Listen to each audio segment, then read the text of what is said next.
uma vida nas sombras. Assim é a trajetória política de João Amazonas, nascido em 1912 em Belém do Pará e comunista de carteirinha há 67 anos. Desses, 37 foram vividos na clandestinidade, com passagens pela antiga União Soviética, China, Albânia e França. Isso explica porque quase não existem registros de sua juventude. As fotos e documentos eram destruídos por questão de segurança. Em 46, João Amazonas foi um dos 14 deputados comunistas eleitos à Assembleia Nacional Constituinte que redemocratizou o país após a ditadura Vargas. O sonho acabaria no ano seguinte, com a cassação do registro do partido e dos mandatos de seus parlamentares. Em 1962, depois de 27 anos de militância no PCB, João Amazonas foi um dos líderes da dissidência que resultou na criação do PCdoB. Ele nunca aceitou as mudanças ocorridas na União Soviética e na orientação aos partidos filiados à Internacional Comunista depois da morte do ditador Iosif Stalin, que teve seus crimes políticos publicamente denunciados. No início da década de 70, João Amazonas participou de um foco de guerrilha rural às margens do rio Araguaia, no Pará, dizimado pelo exército em 3 anos de luta. Viveu exilado em Tirana e Paris até voltar ao Brasil em 79, beneficiado pela anistia. 6 anos depois, conseguiu realizar o sonho de ver o PCdoB finalmente legalizado e implantou uma política de alianças que permitiu o crescimento e a consolidação do partido. João Amazonas se manteve como presidente do PCdoB até dezembro de 2001, quando se afastou às vésperas de completar 90 anos, alegando motivos de saúde. O depoimento a seguir foi o último dado na condição de mais antigo dirigente do Partido Comunista do Brasil.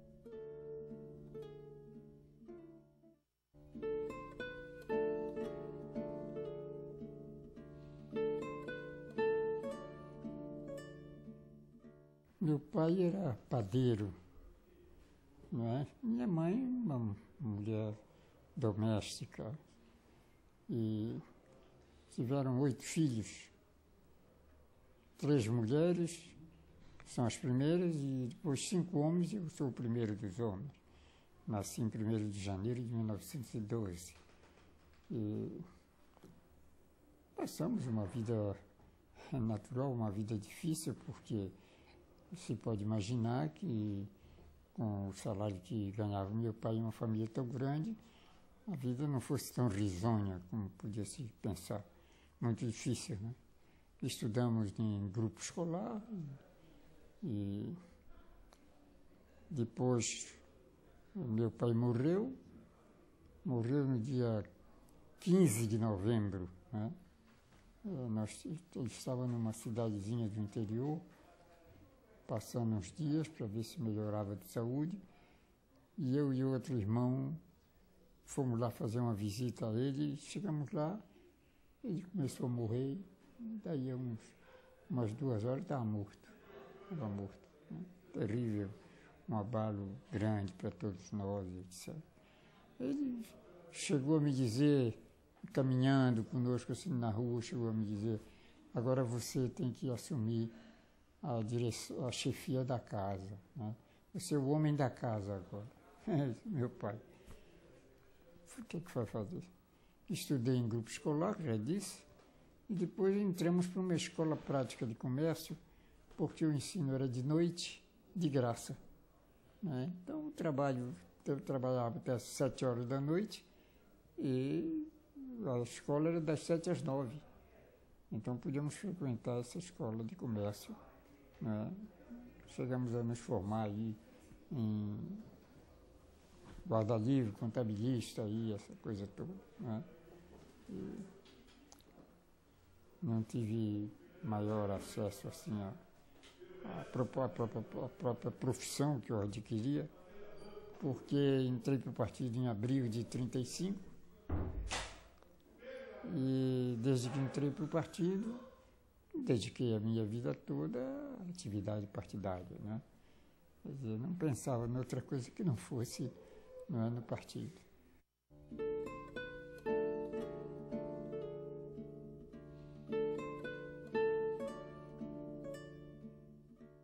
Os êxitos da União Soviética, eles apareciam, mal ou bem, aparecia.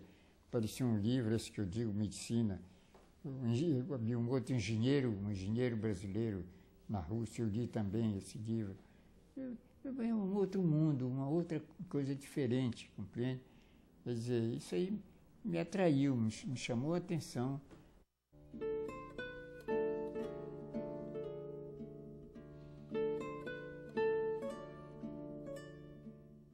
Entrei para o partido e achei que a gente devia fazer alguma coisa de destaque, né? Vou fazer alguma coisa aqui. E na fábrica, assim, na esquina, porque a fábrica ocupava quase um quarteirão inteiro, e assim na esquina tinha uma caixa d'água. Era um edifício de ferro, né? Que era o pico mais alto da cidade. O pico mais alto da cidade. Lá em cima se colocava uma bandeira brasileira nos dias de festa e etc. Se colocava. Era visto de toda a cidade, aquele troço todo, o ponto mais alto. E eu tinha entrado para o partido, conversado, falei com os companheiros, vamos botar uma bandeira. O Getúlio tinha anunciado que ia pedir a pena de morte para os comunistas. Eu conversei com os outros companheiros e digo, vamos botar uma bandeira vermelha lá nessa caixa d'água aí, para ver o que é que dá. E aí lá fomos nós. Falei com uma companheira lá e ela fez a bandeira, uma bandeira grande, uma bandeira que tinha o quê, uns 20 metros ou coisa que o valha. Né? A gente escreveu umas palavras de ordem, viva a NL, abaixa a pena de morte, preste, sei lá. A gente dobrou aquela bandeira toda, fazia um volume enorme. Aí eu fui, convidei um outro rapaz, que era sapateiro, porque eu digo o seguinte, eu vou botar a bandeira e quero cortar o fio que puxa a bandeira. Eu punho a bandeira e corto o fio que puxa, que eles não vão poder puxar a bandeira lá. Vai ficar a bandeira tremulando lá. Organizamos, mas eu não tenho força para fazer isso. E peguei um sapateiro que era do partido, fomos eu e ele. Pulamos lá o muro onde tinha essa caixa d'água e lá fomos nós. Nunca me esqueço, subindo aqueles degraus, rapaz. Era uma centena de degraus, nunca mais que acabava. Você subindo aquele por aí. Isso de noite, na meia-noite, 1h, sei lá. E lá vamos nós subindo. E olhando para baixo, e vendo o movimento. Ali a zona do Meretriz ficava ali próxima. E a gente ficando aquele movimento e a gente subindo. E depois de ter subido um bocado, chegamos lá no topo. Aí pegamos a bandeira, fizemos como eu tinha pensado, né? Amarramos a bandeira de uma ponta e na outra ponta nós amarramos a bandeira, mas cortamos o fio que puxava. Aí puxamos a bandeira, ela foi lá para cima e depois não tem como fazer arriar a bandeira. Como é que vai ser? Né? Botamos na bandeira e depois viemos descendo devagar, ainda escrevemos umas palavras de ordem assim naqueles depósitos de água e tal. Lá fomos descendo. Quando foi no outro dia de manhã, rapaz, toda a cidade, né, começou, de onde você chegava tinha gente nas esquinas olhando. A bandeira vermelha, uma bandeira vermelha na caixa d'água. E todo mundo falava, e aquilo foi engrossando aquele movimento. E eles fizeram todo o esforço, porque como tirar a bandeira? Bombeiros mobilizados, não conseguia tirar a bandeira, porque não tinha como puxar, né? Aquilo só no fim da tarde, eles conseguiram um moleque desses trepadores de açaizeiro, coisa que o valha, e o moleque foi capaz de subir naquele mastro de aço, né? Subiu ali e foi pegar a bandeira lá em cima e tirou. Levou o dia inteiro a bandeira lá com aquela luta e a população toda vivendo aquele problema. Então foi uma agitação do diabo, compreende, dos comunistas. Então eu comecei assim, fazendo uma onda que não tem tamanho.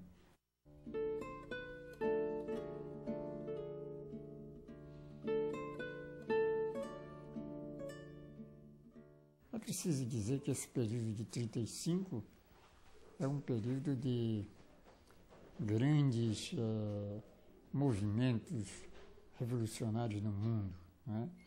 E também de grandes perseguições por toda parte, né? No Brasil, a Aliança Nacional Libertadora durou apenas 3 meses, teve apenas 3 meses de legalidade e depois foi fechada, né? Em seguida, cometeu-se um erro, eu acho, de descambar para o golpe militar, para a ação militar, né? De quartel. Ainda não se havia enraizado o movimento nas massas citadinas e, sobretudo, no campo. Era muito precário ainda. Os comícios eram gigantescos, comícios enormes, imensos, e é por isso que o Getúlio, com 3 meses de aliança, fechou a aliança. Ela tinha à frente elementos assim de destaque, como o comandante Sisson, da Marinha, e o prefeito do Distrito Federal também participavam da direção da ALN, né? Então, é um momento assim de grande movimentação em todo o mundo, 35. Hitler tinha subido ao poder na Alemanha e preparava abertamente a guerra, né? O fascismo tomava feições muito concretas. No Brasil, isso foi de uma evidência muito grande, né? No Brasil, nós tivemos páginas terríveis, né, da nossa história, torturas, e foi preso Heidelberger, que era um combatente revolucionário alemão, tinha estado na China durante muitos anos, tinha alguma experiência, e veio ao Brasil para ver um pouco se nos ajudava também a como levar o movimento à vitória e etc. Foi preso e se cometeram atos terríveis, né? Foi preso o Prestes e o Getúlio entregou a mulher do Prestes à Gestapo, né? A Gestapo, uma coisa monstruosa, né? A mulher grávida, por cima de tudo. A Anita Prestes nasceu na prisão, né? Pois a avó conseguiu retirá-la, etc. Quer dizer, um período difícil, duro demais. Bárbaro esse período.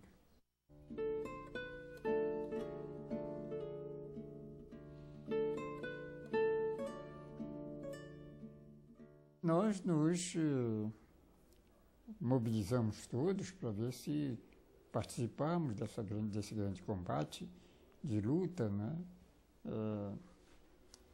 Contra o fascismo, contra o nazismo, né?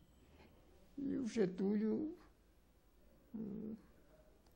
que tinha cometido crimes inomináveis contra os nossos companheiros, muitos assassinados, um grande número de companheiros assassinados, o Getúlio se viu pressionado pelos americanos também, e o Brasil acabou participando da guerra. Submarinos, que a gente até hoje não sabe bem se eram alemães ou se eram americanos, puseram alguns navios brasileiros a pique, né? E o que é certo é que o Brasil declarou guerra e nosso partido, que tinha Getúlio como um inimigo visceral, mas nós não tivemos dúvida, né, de organizar o povo brasileiro para participar da Segunda Guerra Mundial, né, como um dever nosso, e compreendendo que as mudanças no Brasil democráticas iam depender da vitória contra o nazismo, né? E por isso tivemos um grande movimento de rua, um grande movimento popular nesse sentido. O Getúlio acabou aderindo ao movimento de participação na guerra, né? Pressionado pelos americanos, já disse, e nós não tivemos dúvida também em mudar nossa posição frente ao Getúlio. Não era um problema pessoal, um problema político, sobretudo, né?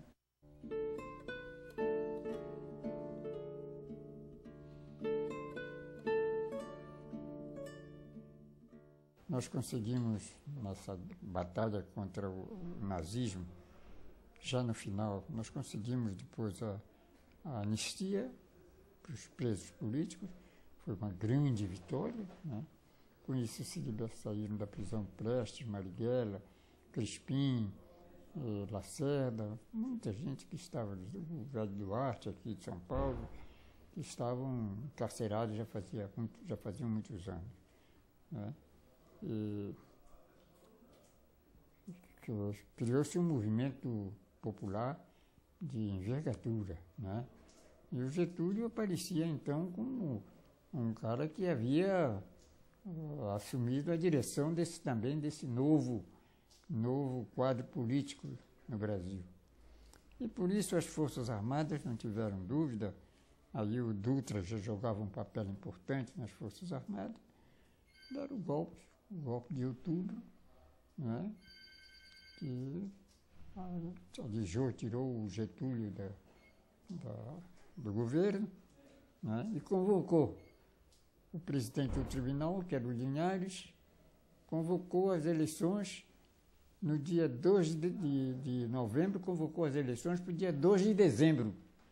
Quer dizer, 30 dias para que se realizassem eleições para a Assembleia Nacional Constituinte no Brasil.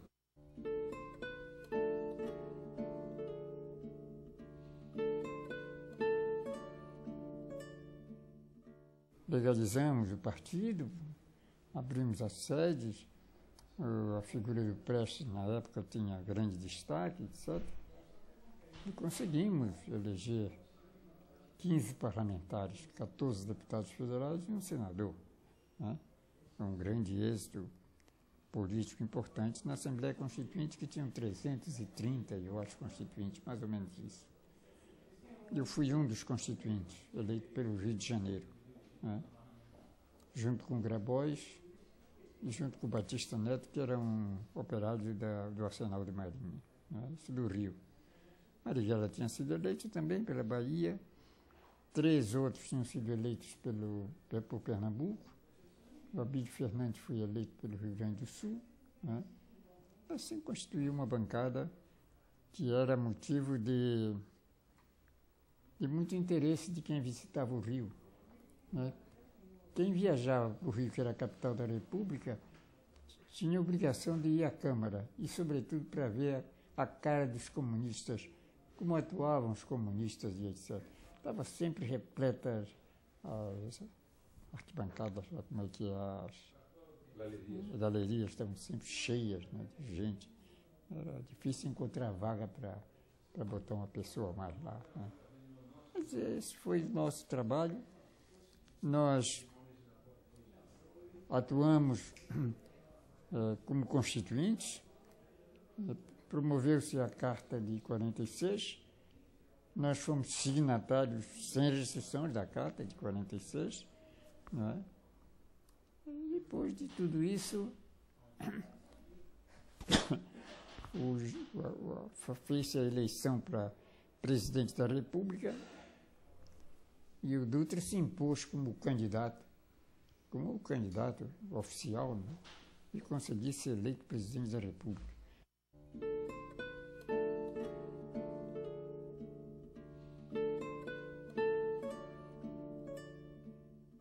Foi o pior presidente que esse país já teve, né?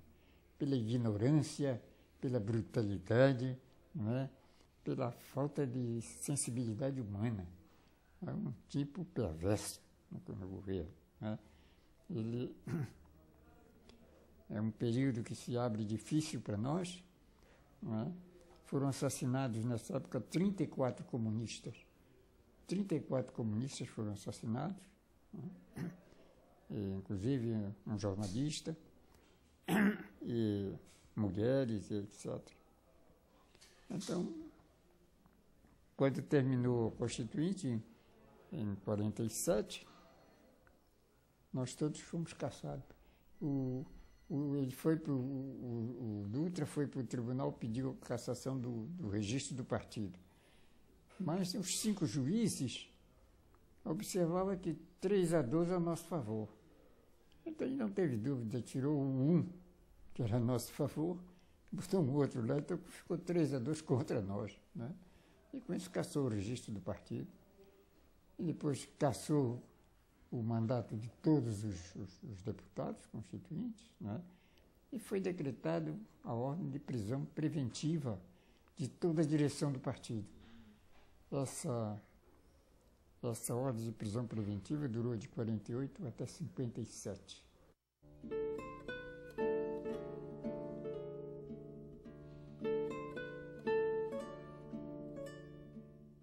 Eu tive um encontro com o Juscelino, clandestino. Fui eu e foi o Lincoln Oeste que fomos conversar com o Juscelino. E o Juscelino disse assim para nós: olha, vocês são no Brasil o quê? 300 mil votos. Não é mais do que isso, vocês são 300 mil votos. Numa eleição presidencial, 300 mil votos não tem importância nenhuma. Agora eu quero dizer a vocês o seguinte: por princípio democrático, se eu for eleito, eu vou mandar suspender essa perseguição jurídica que há aí contra vocês. Eu vou acabar com isso. Isso aí eu vou acabar, é o que eu prometo. Acontece que o Juscelino foi eleito com menos de 300 mil votos. Menos de 300 mil votos. Mas cumpriu a promessa de que doa as perseguições de ordens jurídicas contra nós, etc. E nós entramos num período de semi-legalidade, legalidade, né? Atuação mais aberta, mais pública e etc., né? No governo do Juscelino.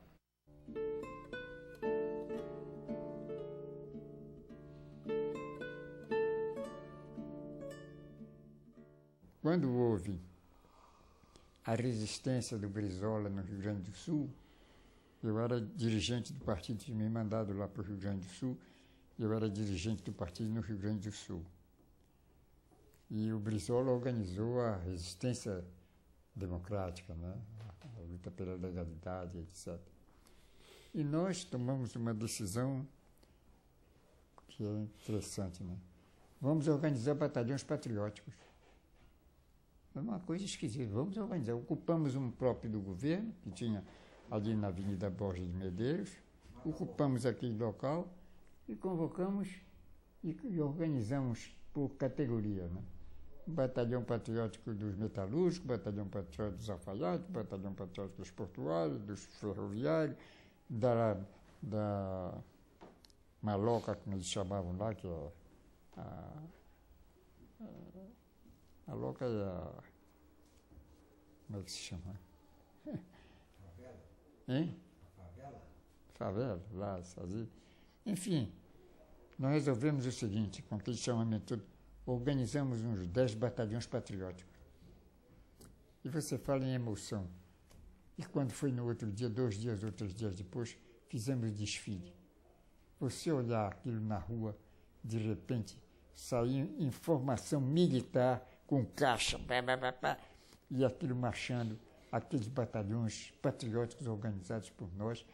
Você pode imaginar a emoção enorme que a gente sente diante de um troço daquele, compreende? E aquilo desfilou, aqueles batalhões patrióticos todos, para fazer a luta contra o governo central aqui, né? Que foi o negócio do Jânio. O Jânio tinha renunciado e o Getúlio, o Brizola queria que, e era certo, que o Jango assumisse, né? Então, esse é um problema de emoção vivido assim forte, né?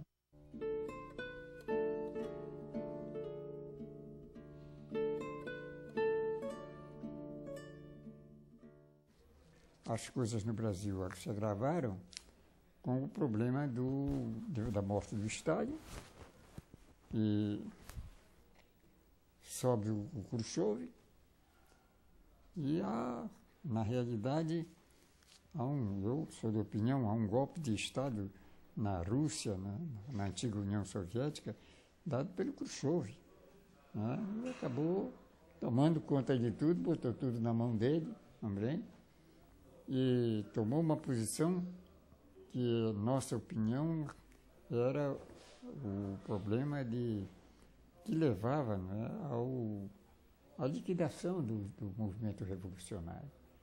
Essa afirmação histórica que alguns outros partidos fizeram, mas nós capitalizamos como uma declaração correta do nosso partido.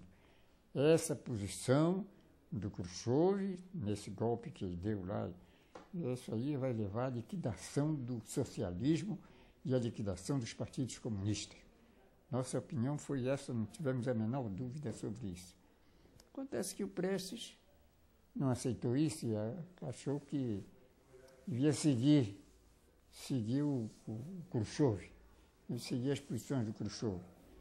E, na realidade, convocou um congresso aqui às pressas, destituiu metade do Comitê Central, metade do número de membros do Comitê Central foram destituídos, né?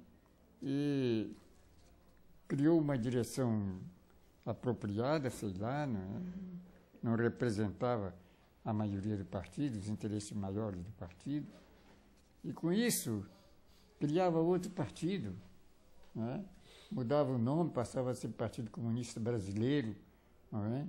Liquidava com os princípios a ideia do internacionalismo proletário, isso também era posto de lado e etc. Então, com isso, nós não concordamos.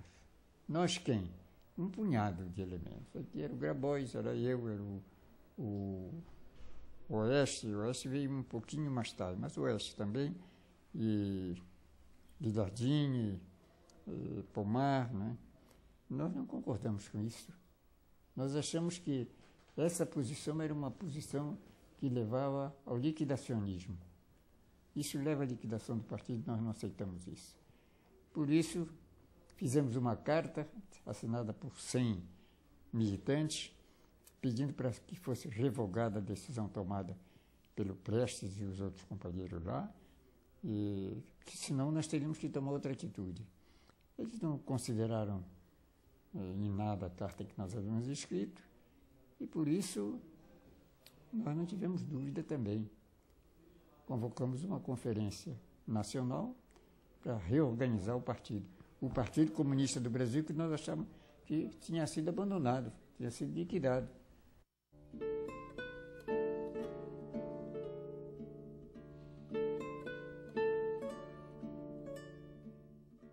O Prestes apresenta os dois lados. Nós, de um lado, achamos que o Prestes era uma figura que tinha grande prestígio no nosso país. Grande prestígio, grande influência. E que, quando ele veio para o partido, esse fato de que ele tinha muito prestígio trouxe muitos elementos para o partido. Não tem dúvida nenhuma. Era bom a gente considerar esse fato. Entende?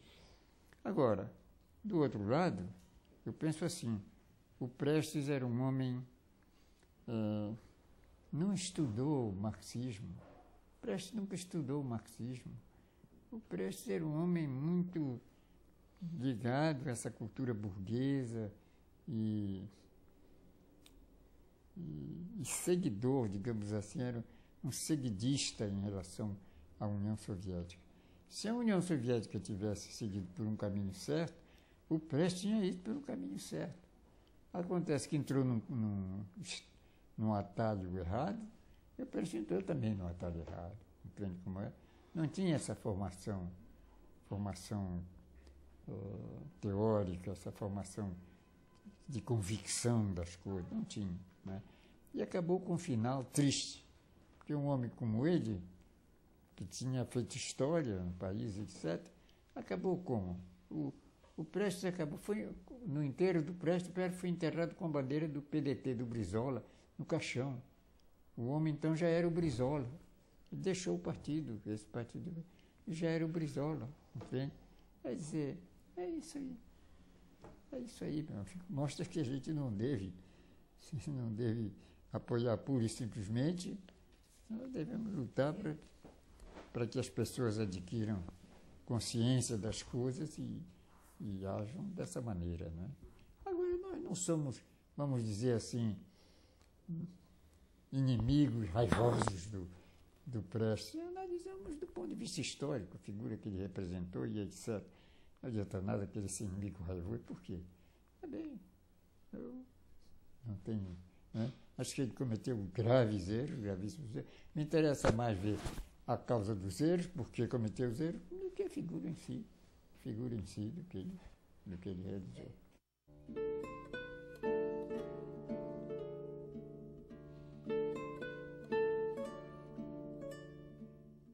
Nós chegamos à conclusão seguinte: nós somos um partido pequeno e a verdade é que nós não temos condições, os brasileiros não têm condições de travar uma luta com êxito nas cidades. É desfavorável completamente a situação para nós enfrentarmos a reação nas cidades. É por isso que nós tomamos a decisão de organizar um movimento guerrilheiro no campo. O campo é mais propício, reúne melhores condições para organizar a resistência, e é por isso que nós fomos para o campo, né? E o Araguaia se transformou numa página histórica de importância na vida brasileira, porque as Forças Armadas fizeram uma mobilização que era igual à que eles fizeram na Segunda Guerra para combater o inimigo. Aqui, o mal é esse, é que as Forças Armadas sempre consideraram o inimigo o povo. Em toda parte, as Forças Armadas consideram o inimigo principal. Estrategicamente, eles sempre consideram qual é o inimigo principal. Mas no Brasil, o inimigo principal é sempre o povo. É o povo brasileiro. Compreende? E por isso foi tratado da forma que nós conhecemos, não é? Uma brutalidade sem limites e um movimento sem prisioneiros. A denúncia que faz o coronel Cabral no livro Chambiot é correta, né? Os prisioneiros que eles pegaram no final já da campanha, uma campanha com muitas dificuldades, eles mataram todos, assassinaram friamente a todos eles. E depois pegaram os corpos, levaram para a Serra das Andorinhas e queimaram junto com pneus, gasolina, etc. Tocaram fogo em tudo para desaparecer. Era Operação Limpeza. Operação Limpeza. Quer dizer, isso não desaparece da história do país, não desaparece. Pode passar 50, 100 anos, não desaparece, né? E um dia esse problema ainda vem a público para ser examinado no devido tempo, no lugar que complete, a necessidade de examinar com frieza o que aconteceu. O Araguaia é uma página gloriosa, digamos, seguinte da luta do nosso povo. A ditadura implantada no Brasil em 64 é uma ditadura brutal, 21 anos, né? E os crimes que se cometeram são inomináveis. Responderam aí ao movimento de rebeldia, de protesto, era com assassínio público. Aqui mataram-se aí as dezenas, as centenas. Nas cidades, o Marighella, por exemplo, que era um grande líder popular, né? Um homem respeitável, etc., foi barbaramente assassinado, não é?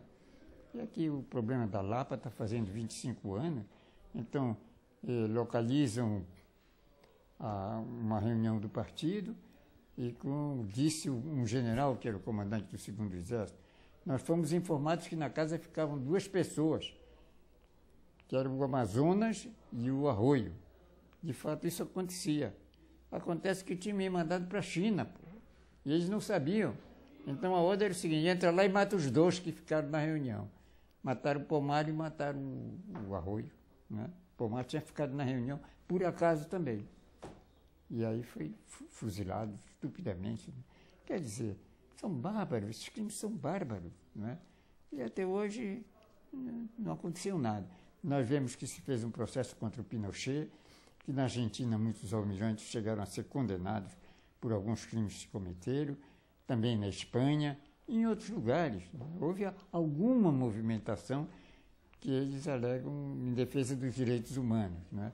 No Brasil não aconteceu nada disso. Ninguém foi punido por ter assassinado publicamente os comunistas por toda a parte. Nós não somos revanchistas, mas nós achamos que as Forças Armadas têm o dever de fazer um pronunciamento público de que se cometeram abusos e até crimes e que isso jamais se repetirá.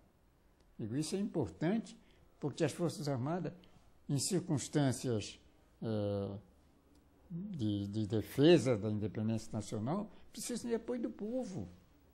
E como contar com o apoio do povo se não forem capazes de tomar uma posição que pelo menos reconheçam que haviam cometido faltas graves, né, contra o nosso povo. Mas isso não foi feito até hoje.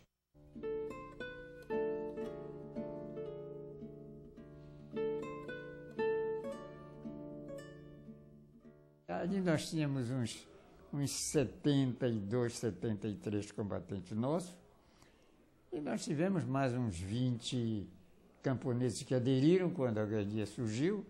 Então o movimento foi uns 100 e pouco, 105, 110, por aí assim. O senhor disse que o Exército mobilizou, fez uma grande mobilização igual a que fez para a Segunda Guerra Mundial.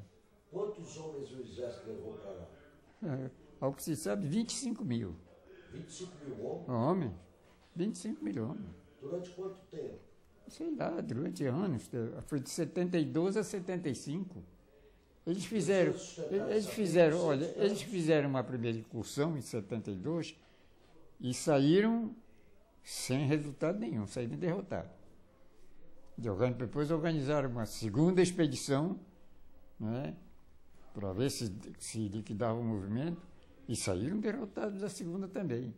Então, na terceira, eles mobilizaram tudo, exército, marinha, aeronáutica e forças poderosas, né, superiores a tudo, construíram estradas dentro da mata, coisa que o valha, e foi só assim que conseguiram terminar, levar ao final o movimento araguaia, né? Isso é uma página brilhante de como nosso povo é capaz de resistir nas piores condições. Nas piores condições. O movimento araguaia não é um movimento dos comunistas, é um movimento do povo brasileiro. É uma forma de resistência da nossa gente a uma ditadura terrível.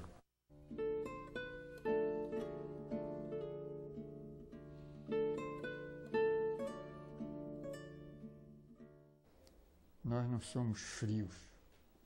Nós não somos frios, a gente sente as coisas também. Né? A gente sente as coisas. Não é? Como sente e profundamente quando acontece a morte de companheiros nossos, como esse companheiro aí, o Lincoln Oeste. Né?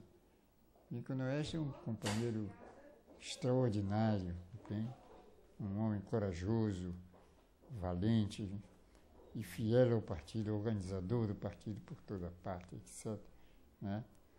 Um troço terrível. Né? E o Daniele foi assassinado aqui na prisão.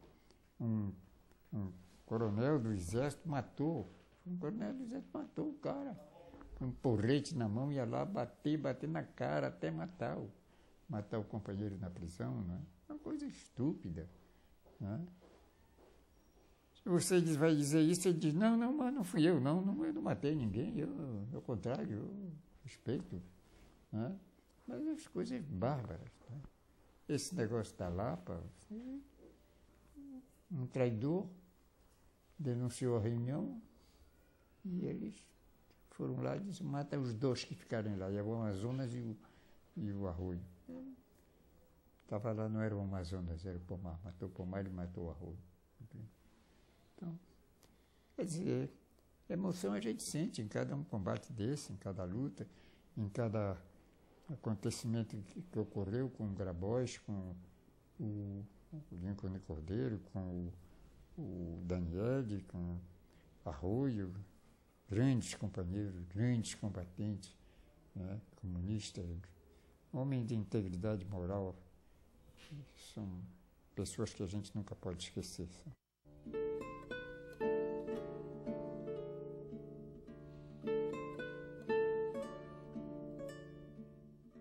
Eu tinha um passaporte de outro país, eu não me lembro qual era, parece Portugal.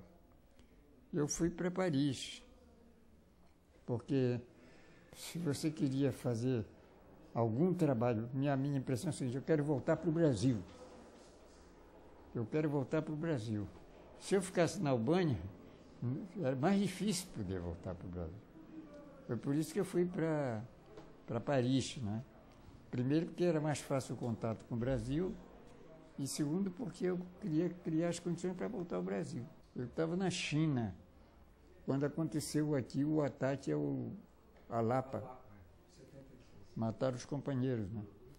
Eu, então, volto da China e venho até Tirana, e de Tirana me desloquei para Paris, porque eu digo, é mais perto o movimento, e isso foi feito. Procuramos entrar em contato logo com o partido, através aqui da América Latina, etc., para continuar a organização do partido. Até hoje, os militares queriam saber como é que a Rádio Tirana dava notícias do Brasil sobre a guerrilha e sobre a ação militar, quais eram os instrumentos que nós utilizávamos. Eu não sei como é que é. Até hoje eu não sei, digo para eles, não sei como é que foi isso aí. Acontecia. A Rádio Tirana dava uma ajuda nesse sentido, porque transmitia informações daqui do Brasil. Como é que iam as informações?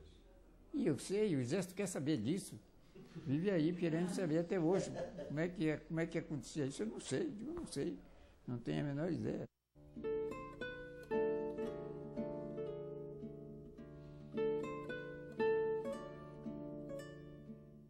Tem aquele livro, um livro que tem Anos de Chumbo, se não me engano. Anos de Chumbo? É. E aí parece que escrevem 4 ou 5 generais. E tem um deles que diz abertamente: nós chegamos à conclusão seguinte, que a guerrilha do Araguaia mostrava